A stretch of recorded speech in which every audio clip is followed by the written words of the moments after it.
തിരുവനന്തപുരത്ത് ഏക പാടം കണ്ടോളി. ഹലോ ഹായ്, ഇന്ന് നമ്മൾ പോയിക്കൊണ്ടിരിക്കുന്നത് തിരുവനന്തപുരം ജില്ലയിലെ വെള്ളായണി കായലിലേക്കാണ് കേട്ടോ. ഇത് കേരളത്തിലെ രണ്ടാമത്തെ ശുദ്ധജല തടാകമാണ്. പിന്നെ കൂടാതെ തന്നെ ഇത് താമരപ്പൂക്കൾക്ക് പേര് കേട്ട ഒരു പ്രസിദ്ധമായൊരു സ്ഥലമാണ്. ഈ കാണുന്ന പാലം നമ്മുടെ ലാലേട്ടൻ്റെ കിരീടം സിനിമയിലെ ഒരു ലൊക്കേഷനുകളിൽ ഒന്നാണ്.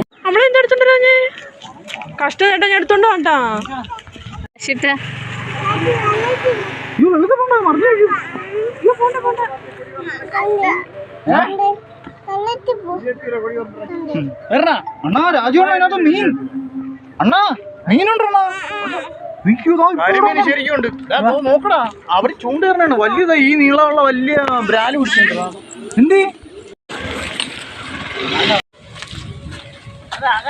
ഇതിങ്ങനെ പിച്ച് ഞങ്ങള് എന്നിട്ട് തുപ്പിലിടും, ഒട്ടിച്ച് വെക്കും. തൊലിയിലോട്ട് കയറ്റി ഒട്ടിച്ചാൽ ഒട്ടിരിക്കും. നക്കപ്പൂന്ന് പറയും പണ്ട്. പിന്നെ ഇതിങ്ങനെ ഓടിയിട്ട് ഇതിങ്ങനെ എടുത്ത് കളഞ്ഞിട്ട് കൂത്ത് വെക്കുമായിരുന്നു. ഇപ്പം കേൾക്കുന്നില്ല.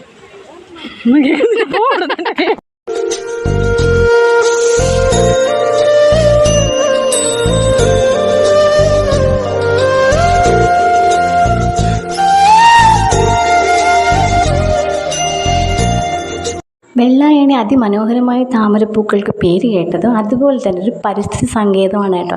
ഇതൊക്കെ എനിക്ക് ഗൂഗിളിലൂടെ കിട്ടിയ വിവരങ്ങളാണ് കേട്ടോ. പക്ഷേ ഇപ്പോൾ അവിടെ പൂക്കളൊന്നും ഉണ്ടായിരുന്നില്ല, ഇഷ്ടംപോലെ മുട്ടുകളൊക്കെ ഉണ്ടായിരുന്നു കേട്ടോ. അവിടെ രണ്ടുപേര് വള്ളത്തിൽ നിന്നിട്ട് ഇതിൻ്റെ ഇല വിളവെടുക്കുന്നുണ്ടായിരുന്നു. അമ്പലങ്ങളിലൊക്കെ പ്രസാദം കൊടുക്കുന്നത് ഈ ഇലയിൽ നിന്നാണ് കേൾക്കുന്നത്.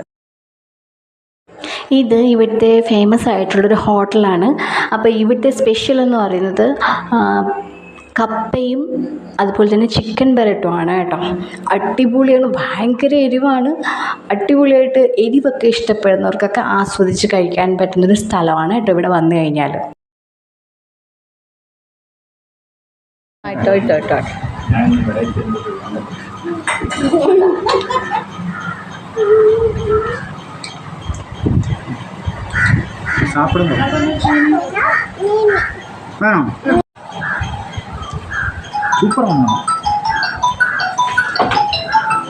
നീ എവിടെ നോക്കുന്ന അമ്മയെ നോക്കുക ചുട്ടാ.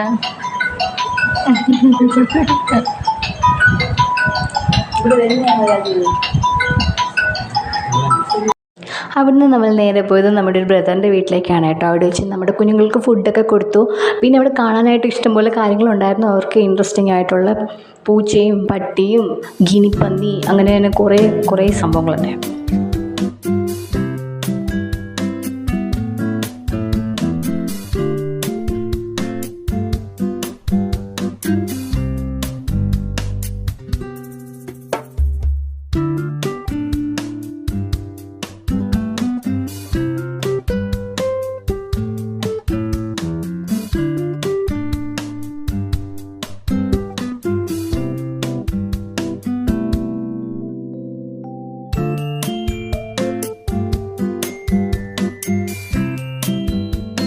അതിനുശേഷം നമ്മൾ നേരെ പോയത് നമ്മുടെ ഒരു ബ്രദറിൻ്റെ വെഡ്ഡിങ് റിസപ്ഷൻ ആയിരുന്നു കേട്ടോ. അവിടെ നിന്ന് ഫുഡും കഴിച്ച് തിരുവനന്തപുരത്തോട് വിട പറഞ്ഞ് നമ്മൾ പുല്ലൂരേക്ക് കണ്ടു കയറിയിട്ടുണ്ട്.